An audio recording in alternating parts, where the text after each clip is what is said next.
This presentation has been prepared based upon the principles of critical pedagogy in music education as taught at Westminster Choir College. A part of the reason for that was in order to inspire any group of parents or any school board to adopt a new curriculum. You really have to work on altering their perception of the curriculum that they currently have and getting them personally invested on the curriculum that you're presenting. As we learn in critical pedagogy, the best way to do that is to ground the new knowledge in something that they already know and something that they already accept. So as such, I feel that it would be not useful to prepare a curriculum presentation based upon a Board of Education that is general, because you're not talking about the actual people that you're presenting to.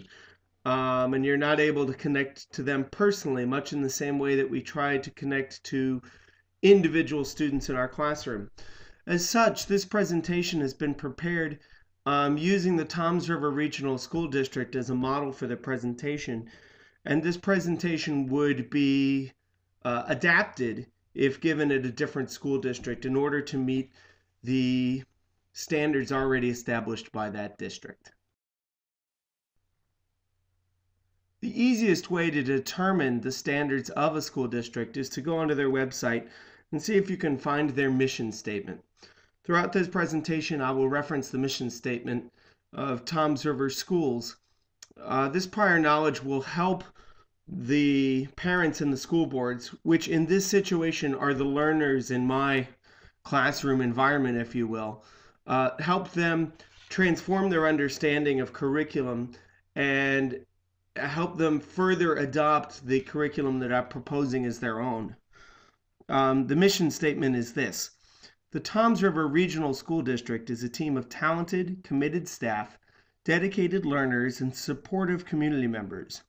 We are devoted to providing a comprehensive, caring educational experience based upon the New Jersey core curriculum content standards, which nurtures the unique talents of each individual. As lifelong learners, our students grow to become socially responsible individuals who value and respect diversity. Our mission is to create a safe and positive learning environment where children can develop the confidence and capabilities to face the challenges of our rapidly changing world. Good evening. I want to start by thanking the parents and school board members of Toms River Regional School District for allowing me to speak with you tonight. I'm Chris Leffler. I'm the choir director at Toms River High School North, and I'm here to propose a change in the curriculum for our choral department. One of the reasons why I would like to propose this curricular change is so that we can more quickly adapt to what's going on in 21st century education and move away from outdated models that no longer serve our community in a way that best aligns with the district standards or mission. The first thing we need to talk about in order to achieve this realignment is a definition of curriculum as it stands, and which definition we'd like to use as our model for this new adaptation. Curriculum has been conceptualized as a method or a process with which the learners attain knowledge, as a collection of courses offered by a school district that sequence the learners through a process that takes them from low-level knowledge to higher-level knowledge, as a list of objectives that are to be obtained, such as the core curriculum content standards, and the methods used to obtain those objectives.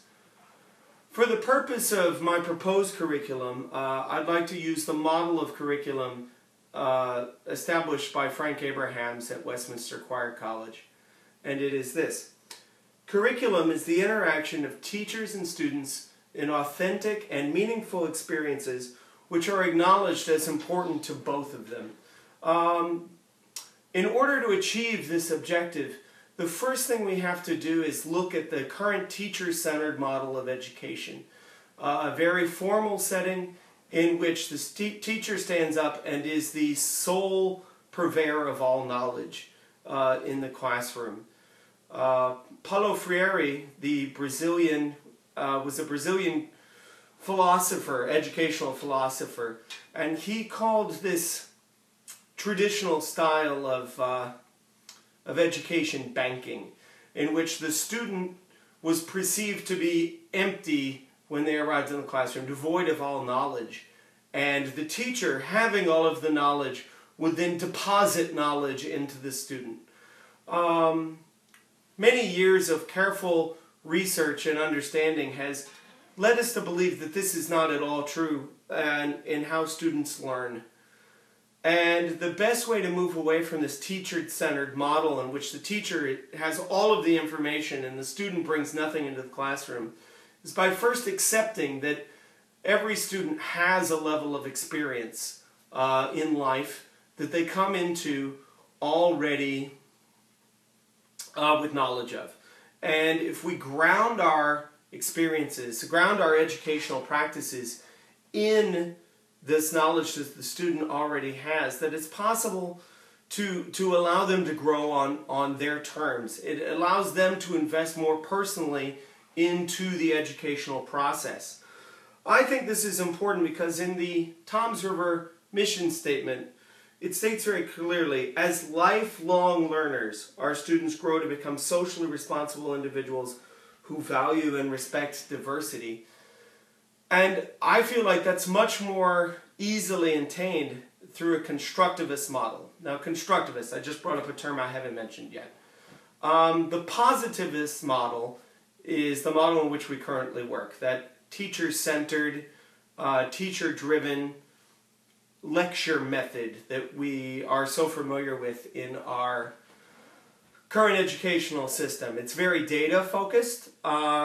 It's about giving the information to the students, testing, reviewing the information, and then testing to see how much of the information they retained, and thereby being able to give them a percentage of success.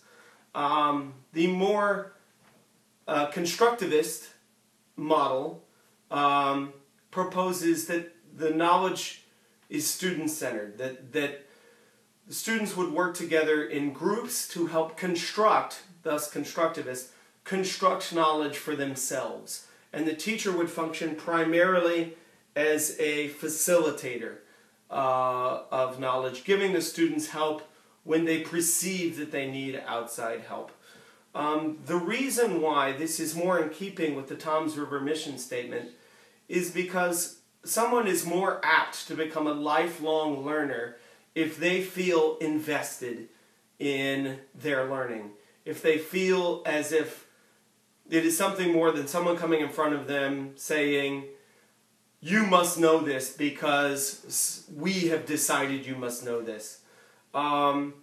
If the learning instead comes from a place where the students are constructing their own knowledge because they've decided it's important to them, then they are more likely to continue on with a thirst for learning and to become the lifelong learners that our mission statement suggests. The other model that I propose addresses the second half of that mission statement. Our students grow to become socially responsible individuals who value and respect diversity. Going back to Freire and that Brazilian philosopher, educational philosopher that I previously discussed, he believed that all education should come from a place of social justice, and the students begin to perceive levels of discrimination in society. One way in which we can help foster this is, again, through this understanding that the students come with their own knowledge and respecting it. That also leads through social interaction with other peers, that the students begin to understand that even their classmates come to class with different knowledge than they have. And they begin to interact with those levels of diversity much more than they would in a positivist structure where the only information that is being given is given from the educator.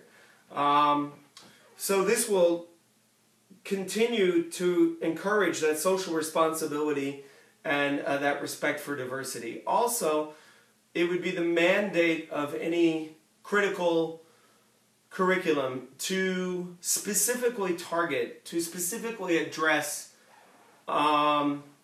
acts of social injustice in the community. For instance, in New Jersey, we've currently passed the anti-bullying law, which is historic in the United States. It is amazing, and I would propose that this constructivist model would go a long way to addressing those bullying issues by really pointing out, instead of just penalizing students for bullying each other, really highlighting for the students what is going on cognitively to create the bullying. What are the underlying social principles in society that make people feel as if bullying each other is a social right? Why is it socially accepted? To the point to where we need legislation that is so strong in order to prevent it. A constructivist model would help the students begin to understand those social relationships and move towards a comprehension of the underlying problem, and I believe would even more clearly prevent bullying in the future. So through the adoption of a framework for this curriculum based upon constructivism and critical pedagogy, I believe we can create a music program that is more likely to sustain lifelong learning in our students, is more likely to bring about an understanding of diversity and social responsibility, and is more likely to prepare our students to work within a 21st century music learning environment, which is very different from the music learning environment that came before us, in which standard notation was the primary focus, because there was historically no recorded method. As we move into the 21st century, fewer and fewer modern composers are composing using standard notation. All of popular music is being done through informal learning. Informal learning is any learning that happens outside the classroom versus formal learning, much as a teacher-to-student discussion. I think moving towards those models will greatly enhance our ability to both meet our mission as a school district and to accomplish the levels of change that will help our music students be successful in a 21st century music environment.